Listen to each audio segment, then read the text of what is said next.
Welcome, everybody, to the Rotary E-Club of Silicon Valley. We are so excited to have you with us this week. Like every week, our goal is to bring wonderfully cool and interesting speakers to you who will inspire you in some way. This may have something to do with our interests of innovation, education, and entrepreneurship, but it always has something to do with service to others, because that is who we as Rotarians are, people who believe that there are all kinds of things we can do to make the world a better place. And so we gather once a year. The Rotary International Convention is an opportunity to really see a total United Nations crowd of folks dedicated to service come together to share ideas on how that can be done in all kinds of cool ways. And this year, our convention is going to be in Toronto, Canada. And with us this evening, as we record it, is Andrea Tirone. And Andrea has spent over 30 years in Toronto. And she's going to tell us a little bit about the city, about why you should be excited to go. And I know that we're going to be having plenty of people from our club there, and we'll take a moment at some point to describe that shindig when we get to it. But members and guests, I would like you to welcome Andrea Tirone. Andrea, it is yours. Thank you. I'm very excited to be here. I've wanted to participate in one of your club meetings for quite a while. Unfortunately, my first time is as the presenter, but maybe also fortunately. So I'm excited to be here, and thank you for having me speak on such a passionate topic of mine, my hometown, Toronto. So I'm just going to share my screen, and let's see how that goes. Okay, we good? We are good. Excellent. Okay, so the 2018 Rotary International Convention is in Toronto. And we bid for this in 2011, so it's been quite a journey planning for this event. And at this time, I'm actually, I've been a Rotarian, so I'll tell you a bit about myself. I've been a Rotarian for 3 years. I joined in 2015. I belong to the Rotary Club of Toronto, which is a host club for the International Convention. And when we bid, I was a Rotaractor, and now I'm a Rotarian. So I've kind of gone a little bit backwards. I'm actually serving as the chair of the Rotaract host committee. So I'll explain a little bit more about that afterwards. But it's been really great interacting again back with Rotaractors, but also being very involved in the Rotarian side of things. And this is all very exciting. It's enough about me. So I just want to move on to Toronto.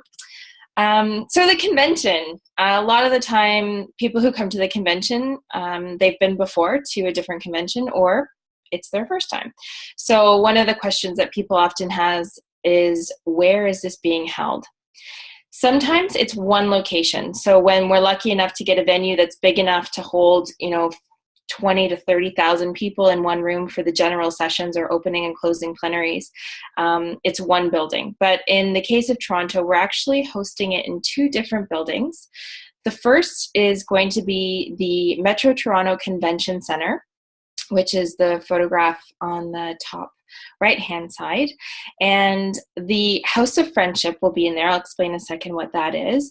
The breakout sessions will be in there. And I believe that's where the main registration area will be for the convention. Although last year in Atlanta, they did satellite registration pickups. So Rotary International will come out with a lot more information closer to the date to explain what that would be like. And then, as I mentioned, the House of Friendship. So if you haven't been to an Rotary International Convention before, this is a massive trade show-like space where there's hundreds and hundreds of booths with thousands and thousands of people talking about projects and opportunities and initiatives and fellowships and adventures and merchandise that you can purchase and all sorts of different things, and also just a place to meet the individuals who are also at the convention with you and to share ideas and share experiences with. And then the second venue is the Air Canada Centre, which is home to two of our biggest sports teams in Toronto, the Toronto Maple Leafs, which is a hockey team, and the Toronto Raptors, which is a basketball team. But at that time, neither of those teams will be playing, as we will be in there for our opening and closing ceremonies, as well as all of the general sessions. Now, you'll be very, very happy to hear that they're only about a 7-minute walk apart from each other. So it's not too far away.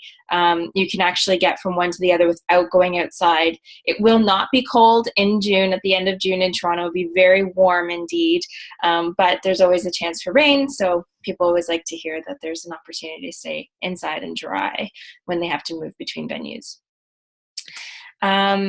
So where to stay? This is always a question that comes up from people. What should I do? Where should I stay? Rotary International has an official list of hotels that they've blocked off rooms in, and you can use their official accommodation booking service to book one of those rooms, and all the information is available on the riconvention.org website. But of course, there's other options too. So vacation sharing or vacation rentals, Airbnb has become quite a very popular option for people. And in Toronto, there are a lot of options for Airbnb. There's also lots of bed and breakfast, and of course, lots of different hotels, different star ratings, which also corresponds to different price ranges. So it's all really everyone's preference. Host hospitality is also an option too. So if you happen to have a great friend or even, an acquaintance who happens to want to put you up, then having a host you in Toronto is a great option too. Our transit system in Toronto is quite good. Of course, we like to complain about it, but it is quite good. There are subways, there are streetcars, which are like trams or trolleys on electric tracks, and then we have buses as well. So it's quite extensive. You can get from one end of the city to another quite easily. It might take you a little longer depending on the time of day, but for the most part, it's a pretty good system, quite efficient.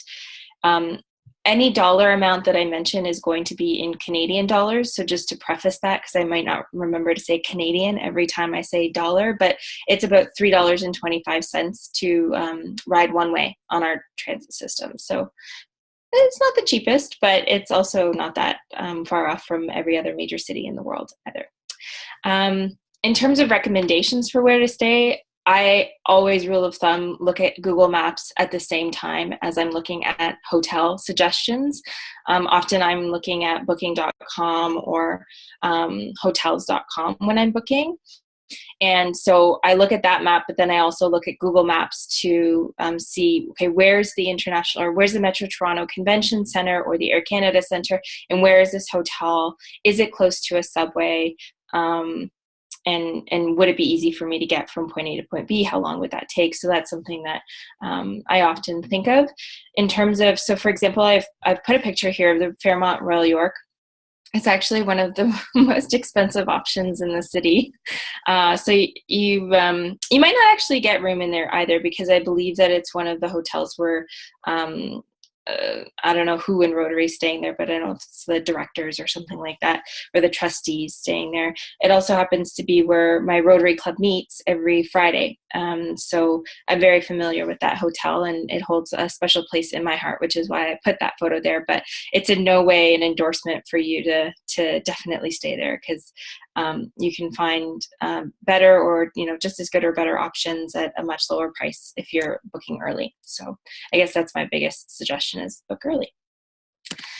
So what to do? There are lots of different things to do. I'm going to talk about the official things to do and then some non-official things to do. Every year, Rotary International enlists the local Rotarians in the city or surrounding area where the convention is going to be held to form the Rotary Host Committee. And so, like I said earlier, I'm not actually part of the Rotary Host Committee, but I'm part of the Rotaract Host Committee. And because I'm talking to Rotarians, I didn't actually put any of our Rotaract event information on here. However, if you're interested, you can visit our website, which is www.rotaract18.org. And that's pretty much all I'll say about that, except for we have an event every night from Thursday, the 21st of June until Wednesday, the 27th of June. So just keep that in mind if you're looking for something to do. So the Rotary host events, there are 3 different nights of events. And on the first night, which is Saturday, June 23rd, there's actually 2 different events to choose from. The first is Rock at the Historic Distillery District. And this is a really beautiful sort of older area of Toronto that is a former distillery area, and it's all cobblestoney and old brick exposed buildings and wood beam exposed, and it's beautiful. Lots of art galleries, lots of different unique shops and restaurants, and often there's a festival going on in there. So this is going to be great because Rotary is taking part of it, if not all of it. I'm not quite sure what the whole plan is, but part of it over. So it's going to be really fun. And then Jazz at the Aquarium is actually going to be such a unique experience too. So if you were in Atlanta last year, you may have been able to visit the aquarium, which was right next to the convention center. We're also very lucky that our aquarium is right next to the convention center. It's quite new. I believe it opened in 2014, so it's only 4 years old. It's called Ripley's Aquarium, and it's beautiful. So if you are trying to debate between the two, the Historic Distillery District is open for free at any time, so you could go there another night, but the aquarium could be a unique opportunity where you can share with other Rotarians and enjoy some jazz. So the next is on Monday, the 25th of June. Often there's host hospitality. So this is where a Rotarian or groups of Rotarians or a club or groups of clubs get together to host anywhere from 1 to 2 to hundreds of Rotarians, either in their home or in a venue or somewhere. And so I believe the cost of this is the lowest out of all of the events. You'll have to go to their website, which is Rotary2018.org, to find out the prices. And again, all the prices are in Canadian dollars. And so this is just a night of dinner and drinking and fellowship. So it's really quite nice. And when I say drinking, it can be alcoholic, non-alcoholic. So it's up to you to decide. Oh, I just see that Raquel is on. Hi, Raquel. Okay. What else to do? On Tuesday, the 26th of June, Rotary Fest is happening. So in Ontario, and I'd say probably across Canada and the US, Rib Fests are a really big thing in the summer. And certainly in Toronto, one of our biggest events, not my club, although we do participate and help out with it, but one of the other clubs in Toronto hosts the biggest Rotary Rib Fest. And so the HOC wanted to emulate that, and they're calling it Rotary Fest. It's going to be at the Canadian National Exhibition Grounds, which are huge and often host, actually every year hosts the Canadian National Exhibition, which is a big fair, essentially, with lots of carnival rides and games, and then a lot of different,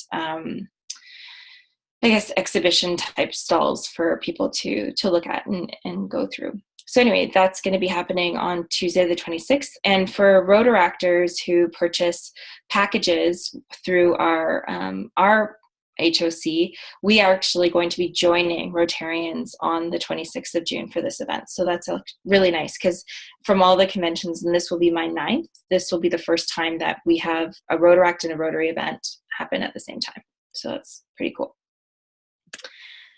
So your event, I found out that you are meeting, and so I put in a slide so that no one would forget.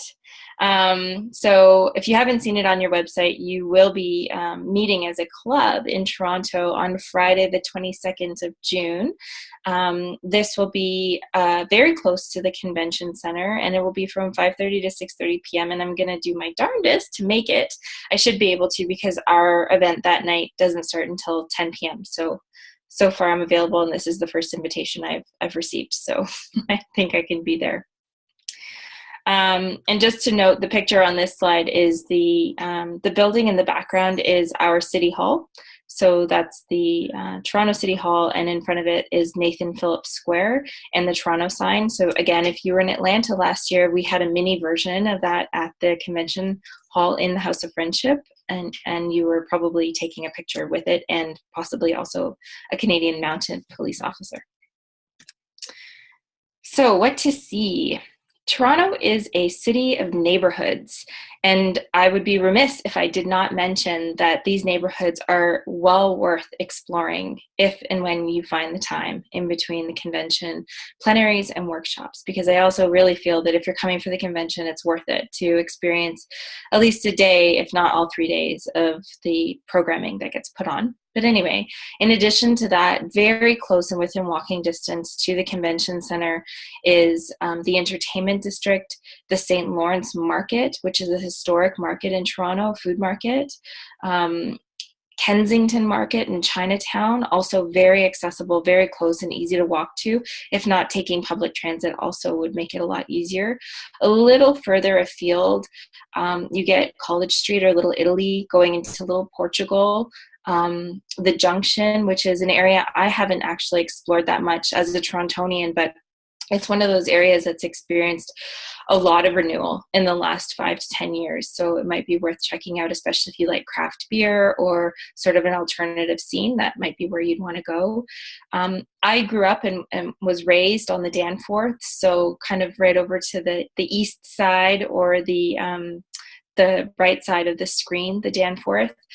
Really unique and eclectic area. And just south of that, the Toronto beaches. So Queen Street or the Boardwalk, both of those spaces in the beaches. So Queen Street is the actual street, and then just south of that is the actual beach, where there's a beautiful boardwalk to walk along. So much to explore in Toronto.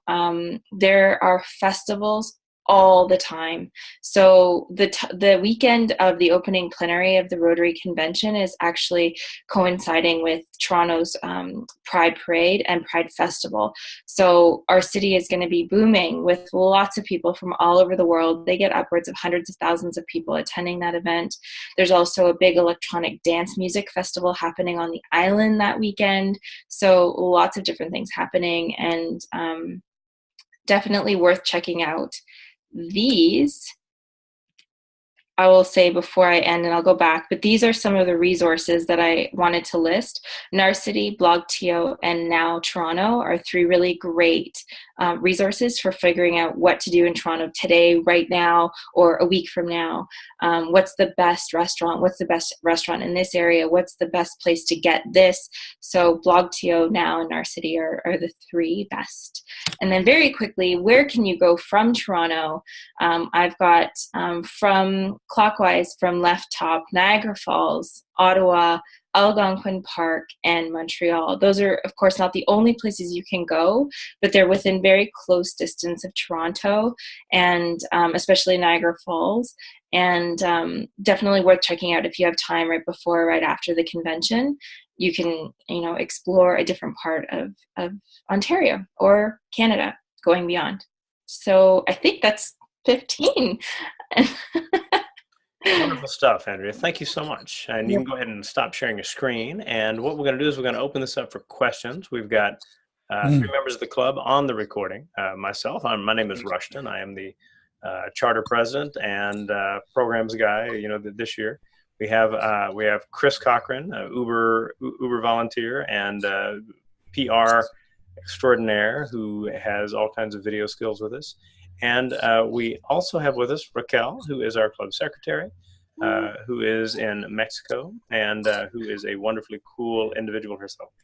Yeah. So, Chris, why don't you get us started? Good. What would you put out there for Andrea as we begin to talk about kind of possibilities for Toronto? Well, are there any unofficial things that you'd like to say, or if you tell people don't miss something, be sure to do what? What would it be?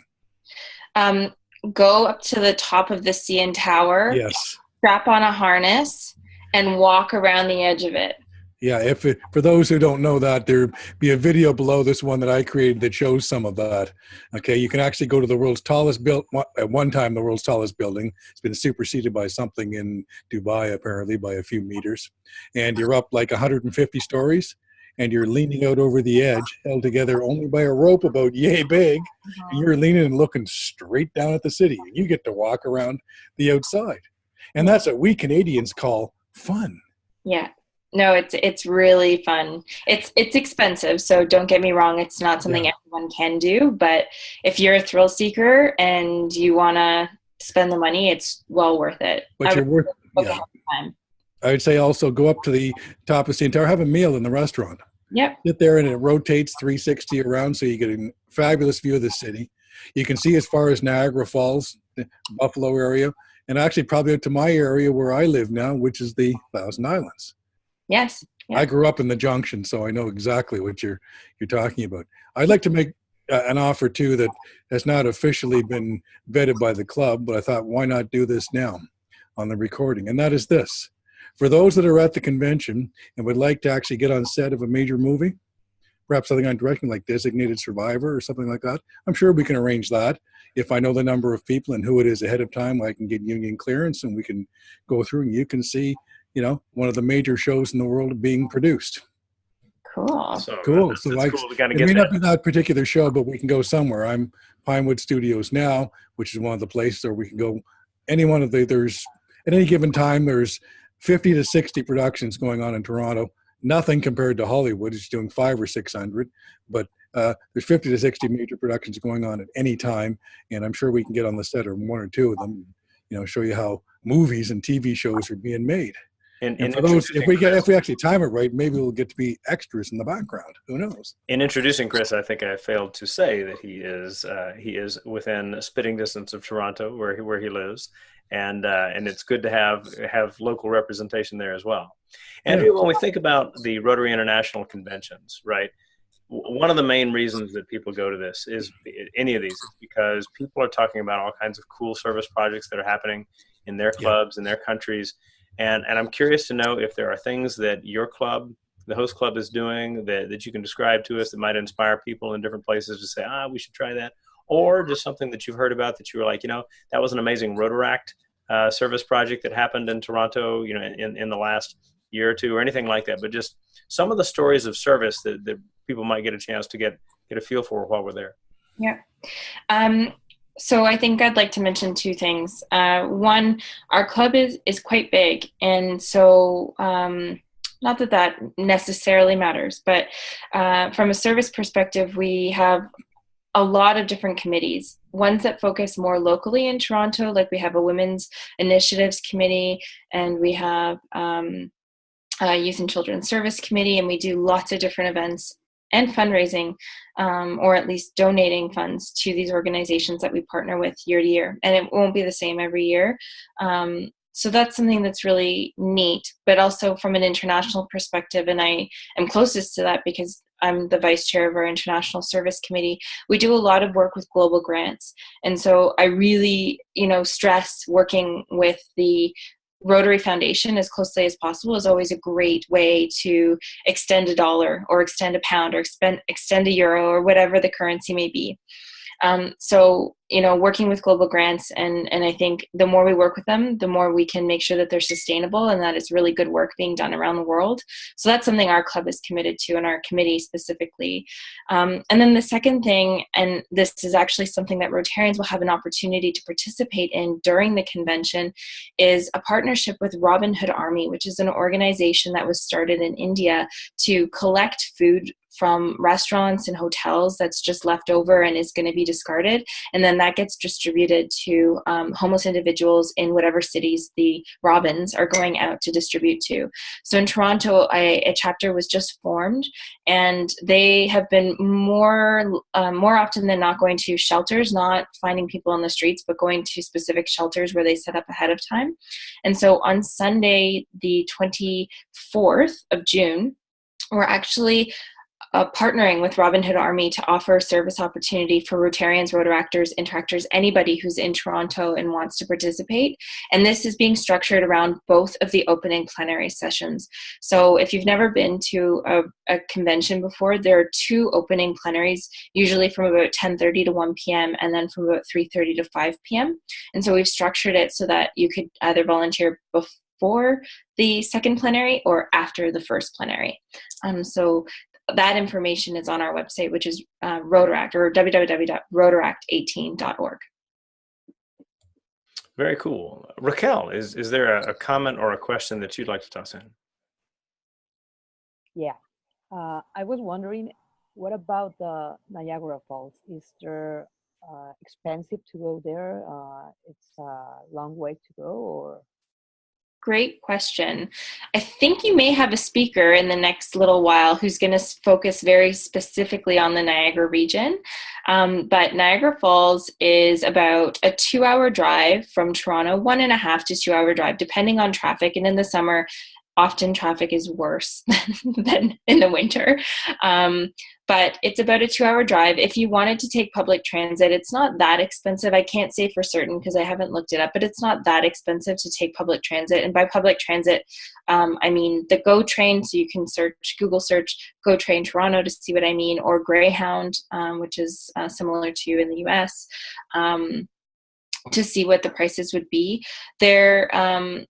I'm not sure if the Toronto HOC has organized anything for after the convention. I haven't seen anything on their website about that, but it's certainly something to look into. It's worth it. I mean, if you're here, it's one of the wonders of the world and it's beautiful. So if you have the time and you want to get there, I would definitely say it's worth it to go. And even renting a car is an option if you have a few people going together. It could be a good idea. Very cool. Can I say something about Niagara Falls? Jump in, Chris. I happen to know that there's a direct bus from the Royal York Hotel, which is dead center of where the convention is. Yeah. It goes directly to Niagara Falls and the Buffalo International Airport. Don't go to Buffalo, that's back in the States. Get off in Niagara Falls. You want to come home? Take the reverse bus. I've done it many, many times, and it's not that expensive. It's about $45 one way, Canadian. Perfect. So Andrea, last question for you. You have been to a lot of conventions, and both in the role of being a Rotarian and being a Rotaractor. Mm-hmm. And how would you, for so many of the people who may watch this are Rotarians, tell us about the Rotaract gathering. You know, tell us about the kinds of things that you feel you've experienced watching Rotaractors get together, and give us a bit of a preview on that front as we're thinking about Toronto this summer. Okay, well, this is a very special year because it's Rotaract's 50th anniversary.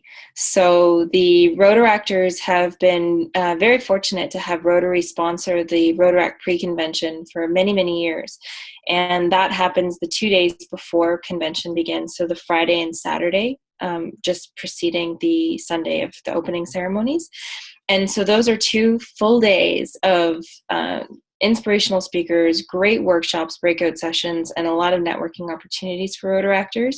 So in addition to that, there's always host committees that organize events for Rotaractors and Rotarians, right? I think we've seen over the last couple of years a real fluidity, especially with the recent council legislation, with Rotaractors can be Rotarians and vice versa at the same time. So there's a lot more fluidity in experiencing the family of Rotary together.